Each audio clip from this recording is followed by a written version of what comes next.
Të nderuar anëtarë të gjykatës kushtetuese, siç jeni në dieni, prokuroria e posaçme në lidhje me këtë çështje oblig gjykimi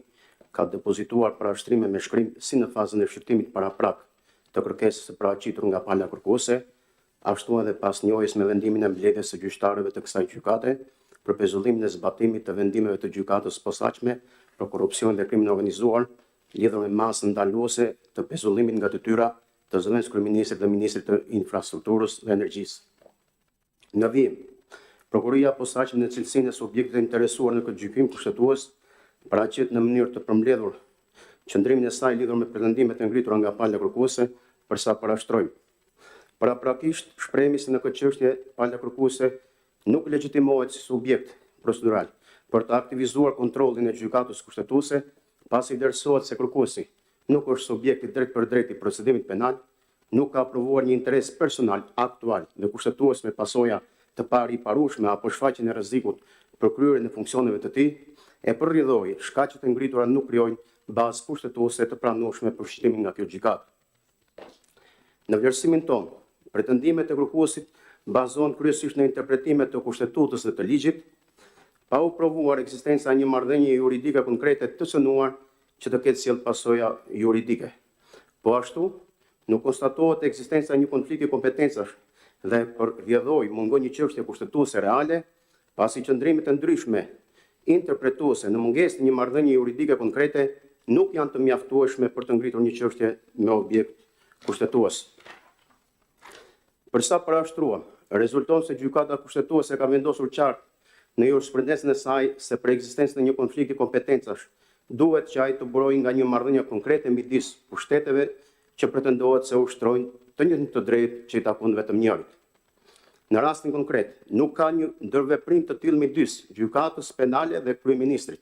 Pra, gjykata e jurisdiksionit penal ushtron kompetencën e saj ligjore për saktimin e masave të sigurimit në bazë të ligjit procedural penal, ndërsa marrëdhënia e pretenduar nga kryeministri buron ekskluzivisht nga kushtetuta, që do të thotë se kemi dy marrëdhënie të ndryshme për dy pushtete të ndryshme dhe nuk mund të pretendohet për konflikt kompetencash. Në këtë çështje, përpara gjykatës lind pyetja, a ka konflikt konkret të kompetencave kushtetuese midis gjykatës së posaçme për korrupsionin dhe krimin organizuar dhe kryeministrit? Në jurisprudencën e saj, gjykata kushtetuese ka trajtuar gjithësisht këtë çështje, duke argumentuar se çdo pushtet ka kompetencat e veta dhe secili organ ka pushtet të mjaftueshëm për të vepruar në mënyrë të pavarur. Asnjë institucion tjetër nuk mund të ndërhyjë në vendime që burojnë nga kompetencat e tij. Po kjo gjykatë, në jurisprudencën e saj ka sqaruar gjithashtu se për të pasur konflikt kompetencash midis pushteteve duhet të plotësohen 3 kritere ligjore. Mosmarrëveshja lind midis organeve të pushteteve të ndryshme, mosmarrëveshja lidhet me organet që vendosin përfundimisht vullnetin e pushtetit të tyre, mosmarrëveshja ka të bëjë me përcaktimin e sferës së kompetencave. Në rastin konkret, këto kritere nuk përmbushen, pasi mosmarrëveshja e pretenduar nuk lind ndërmjet pushteteve që ushtrojnë të njëjtën sferë kompetencash. Sikurse gjykata kushtetuese ka arsyetuar në jurisprudencën e saj, një mosmarrëveshje që paraqetet përpara kësaj gjykate duhet të ketë natyrë kushtetuese, që do të thotë që jo vetëm subjektet e përfshira duhet të jenë ato që njeh kushtetuta, por se edhe kompetenca e pretenduar e synuar duhet të jetë e qartë dhe e përcaktuar si e tillë. Në çështjen e fjalë, nuk identifikohet asnjë element i tillë që mund të përbëjë objekt kontrolli kushtetues. Në këtë kontekst, prokuroria e posaçme vlerëson se kërkesa e kryeministrit për shfuqizimin e vendimeve të gjykatës së posaçme për masën e sigurimit personal apo për interpretimin e nenit 103.3 të kushtetutës, po ashtu nuk lidhen me kontroll kushtetues mbi ligje, nuk paraqet konflikt kompetencash mes pushteteve, pasi masat e sigurimit janë vendime individuale penale me jurisdiksion penale nuk krijojnë konflikt kompetencash sipas nenit 131 të kushtetutës. Vlerësojmë se kërkuesi nuk mund të përdorë këtë pretendim për të bllokuar hetimin penal ndaj ministrit, pasi ndjekja penale dhe vlerësimi i masës së pezullimit janë kompetenca ekskluzive të prokurorisë së posaçme dhe GKK-s, pra të pushtetit gjyqësor dhe nuk mund të cënohen nga ndërhyrjet të pushtetit ekzekutiv. Në këtë aspekt, duke qenë se masat e sigurimit janë të ankimueshme, ekziston një procedurë e plotë ankimi në gjykatën e apelit dhe gjykatën e lartë. Kjo respekton parimin e subsidiaritetit sipas të cilit jurisdiksioni kushtetues mund të aktivizohet vetëm pasi të jenë shtëruar të gjitha mjetet efektive brenda sistemit të zakonshëm gjyqësor. Gjykata kushtetuese ka theksuar se mbrojtja kushtetuese mund të kërkohet vetëm pasi të përfundojnë procedurat gjyqësore dhe shërtimi i ershëm do të krijonte një gjykim paralel, duke cënuar funksionin e saj dhe duke rrezikuar stabilitetin e sistemit gjyqësor. Prandaj, Përsa parashtruam në këtë rast nuk ka pengesa procedurale, vonesa ekstreme apo rrezik të pakthyeshëm që të justifikojnë ndërhyrjen e menjëhershme të gjykatës kushtetuese. Përrjedhoi shqyrtimi i kushtetueshmërisë së masës së pezullimit në këtë fazë do të shkelte parimin e shtërimit të mjeteve gjyqësore, subsidiaritetin e ankimit kushtetues dhe ndarjen e pushteteve, duke synuar funksionimin e vetë sistemit gjyqësor. Po ashtu, në konsiderat të kritereve ligjore të pranueshmërisë një kërkese objekt kontrolli kushtetues, Prokuroria posaçme vlerëson se kërkuesi nuk ka një interes personal dhe aktual për të parashtruar këtë çështje, pasi interesi që ai pretendon është institucional dhe jo kushtetues. Në vlerësimin tonë, pretendimi se pezullimi i zëvendës kryeministrit dhe ministrit të infrastrukturës dhe energjisë ka penguar funksionimin normal të Këshillit të Ministrave ose kompetencat e kryeministrit nuk qëndron. Është fakt që masa ndaluese prek vetëm individin dhe nuk ndalon funksionimin e institucionit, ashtu siç lejon kushtetuta për rastet e mungesës së prokoshme të një ministri. Masa e pezullimit ka natyrë të prokoshme dhe është e nevojshme për siguruar vijimin e hetimit penal dhe nuk shkakton pasoja të pariparueshme për institucionet. Kushtetuta siguron që procesi penal për mbrojtjen e interesit publik ka përparësi mbi ushtrimin e mandateve individuale.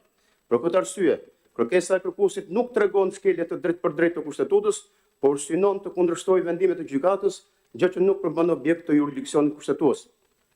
Kjo gjykatë përmes jurisprudencës së saj ka arsyetuar qartë se subjektët që kërkojnë kontroll kushtetues duhet të provojnë lidhjen e drejtë për drejtë ndërmjet veprimtarisë së tyre dhe çështjes që paraqesin. Në këtë rast, kjo lidhje mungon dhe kufizimet procedurale që nuk lidhen drejt për drejt me kërkuesin duhet të merren parasysh. Përrjedhoi, prokuroria posaçme vlerëson se kërkesa nuk duhet të pranohet dhe duhet i hap rrugë funksionimit normal të sistemit gjyqësor. Duke vijuar tek pretendimet në themel të kërkuesit, prokuroria posaçme parashtron se lidhur me pretendimin për shkelje të imunitetit të deputetit sipas pikës 3 të 103 të Kushtetutës. Vlerësojmë se ky pretendim është i pabazë, pasi në këtë rast duket se kërkuesi tenton të barazojë funksionin legjislativ të deputetit me funksionin ekzekutiv të ministrit, gjë që Kushtetuta nuk e parashikon. Mandati i deputetit dhe funksioni i ministrit, edhe pse bashkohen tek i njëjti person, nuk krijojnë një status të vetëm juridik, pasi mandati i deputetit lidhet me përfaqësimin e elektoratit dhe gëzon mbrojtje kushtetuese, ndërsa funksioni i ministrit është pjesë e ekzekutivit dhe i nështrohet përgjegjësive ligjore dhe penale pa cënuar mandatin parlamentar. Prokuroria thekson se dispozitat kushtetuese duhet interpretuar brenda kuadrit të tyre të përcaktuar dhe nuk mund të zgjerohet pa modifikuar dhe në imunitet për të asaj që është parashikuar ligjërisht.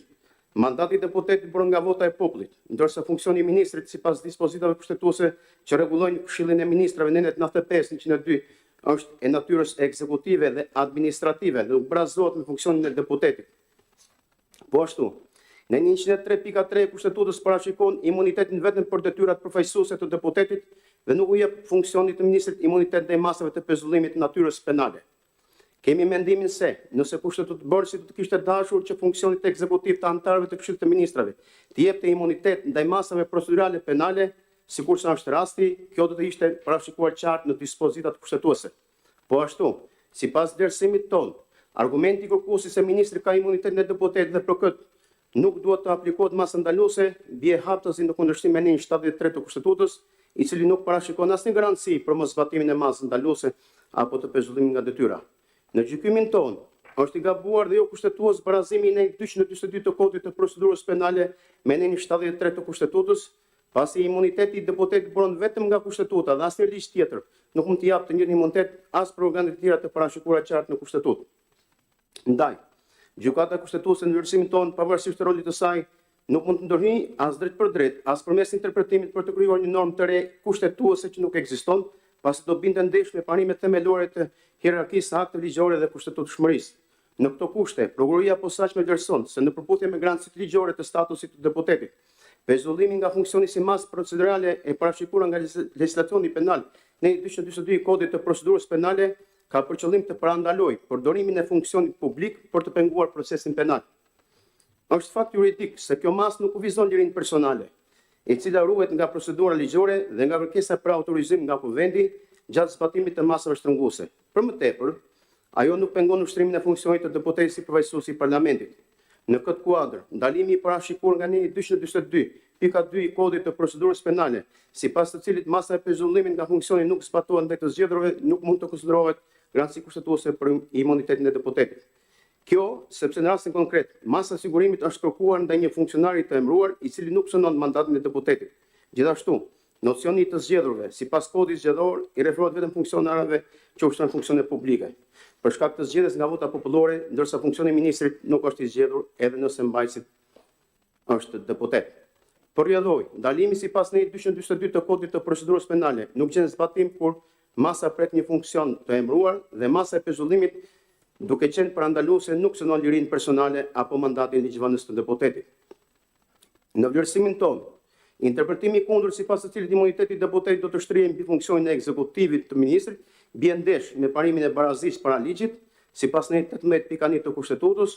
ku parashikon të gjithë janë të barabartë përpara ligjit. Po ashtu, një interpretim i tillë do të binte ndesh edhe me në 1 të Kushtetutës, pasi do të synonte balancën kushtetuese ndërmjet pushtetit ligjvënës dhe atij ekzekutiv, duke i trajtuar si funksione të njëjta. Në vlerësimin tonë, Kushtetuta nuk ka synuar të mbrojë funksionin ekzekutiv nga kontrolli penal, por të sigurojë pavarësinë dhe vrimtarinë e kuvendit sipas parimeve të ndarjes së pushteteve dhe ekuilibrave kushtetues. Kërkuesi ka pretenduar gjithashtu se masa e pezullimit nga funksioni duke synuar kompetencat e Këshillit të Ministrave dhe penguar ushtrimin e detyrave të ministrit, ka shkelur parimin e ndarjes së pushteteve sipas në 7 të Kushtetutës. Në vlerësimin e prokurisë së posaçme, ky pretendim është i pabazuar pasi masa e pezullimit ka karakter ligjor parandalues dhe është vendosur brenda procedimit penal pa përfshirë kryeministrin apo Këshillin e Ministrave. Por rrjedhoj, nuk ekziston ndërhyrje në kompetencat e pushtetit ekzekutiv. Përkundrazi, masa siguron që ushtrimi i funksione publike të mos pengojë hetimin penal dhe shërben për ruajtjen e pavarësisë së gjyqësorit duke respektuar plotësisht parimin e ndarjes së pushteteve të sankcionuar në 7 të Kushtetutës. Në të kundërt, prokuria posaçme vlerëson se pezullimi nga mbledhja e gjyqtarëve të gjykatës kushtetuese i vendimeve të gjykos në vetvete cënon parimin e ndarjes së pushteteve sipas në 7 të Kushtetutës. Në këtë kontekst, kryeministri si kreu i pushtetit ekzekutiv nuk mund të aktivizojë mekanizma që ndikojnë drejt për drejt në një proces penal, pasi kjo krijon rrezik real për ndërhyrje në pushtetin gjyqësor i cili gëzon pavarësi të garantuar nga KNE. Lidhur me këtë pretendim, vlen të ritheksohet se masa ndaluese duke qenë e karakterit individual duhet të trajtohet sipas parimit të subsidiaritetit, siç argumentuam edhe më lart. Ky parim kërkon që ndërhyrja kushtetuese të ndodhë vetëm pasi të jetë shtruar të gjitha mjetet juridike efektive në sistemin e drejtësisë. Përdorimi i një mase sigurimi penal si pretekst për të pretenduar një konflikt kompetencash midis organeve kushtetuese synon thelbësisht këtë parim pasi ndërhin në kompetencat e pushtetit gjyqësor. Por rrjedhoj,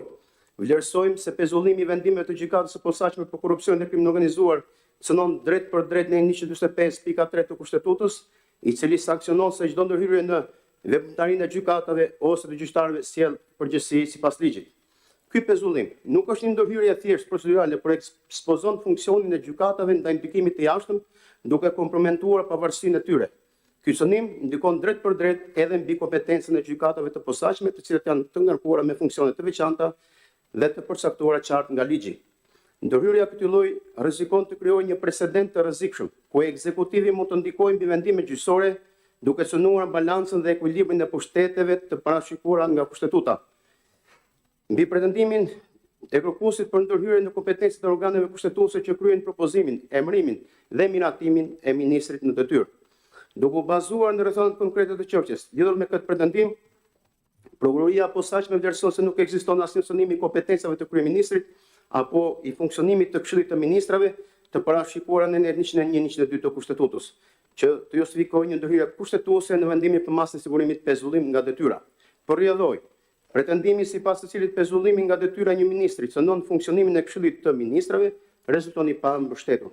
Në këtë aspekt, nëse referohemi kuadrit normativ që rregullon organizimin, rolin dhe kompetencat e Këshillit të Ministrave, rezulton se veprimtaria e Këshillit të Ministrave është kolegjiale dhe në asnjë rast nuk pengohet nga mungesa e një ministri, përsa kuorumi dhe procedurat formale respektohen. Prandaj, prokuroria posaçme edhe në këtë pretendim nuk identifikon asnjë element që të përbëjë një mosmarrëveshje kompetencash ndërmjet pushteteve. Sipas nesh, kjo qasje gjen mbështetje edhe në jurisprudencën e gjykatës kushtetuese, e cila ka theksuar se organet kolegjiale vazhdojnë funksionimin edhe në mungesë të përbërjes së plot pa u paralizuar në veprimtarinë vendimmarrëse.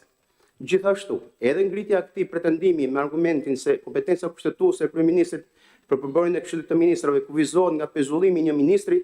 në vlerësimin tonë nuk ka bazë juridike, pasi instituti i pezullimit nga funksioni nuk përbën kompetencë kushtetuese të kryeministrit dhe nuk mund të konsiderohet e synuar një kompetencë që nuk ekziston në rendin kushtetues. Në përfundim, lidhur me këtë pretendim, vlerësojmë se vendosja e kësaj mase nga organet e drejtësisë nuk përbën ndërhyrje në pushtetin ekzekutiv, por është ushtrim i pavarur i kompetencave të pushtetit gjyqësor në kuadër të një procedimi penal individual në përputhje me parimin e ndarjes dhe balancimit të pushteteve. Lidhur me pretendimin e grupusit për shoqëzimin e vendimeve që kanë caktuar masën e pezullimit nga detyra,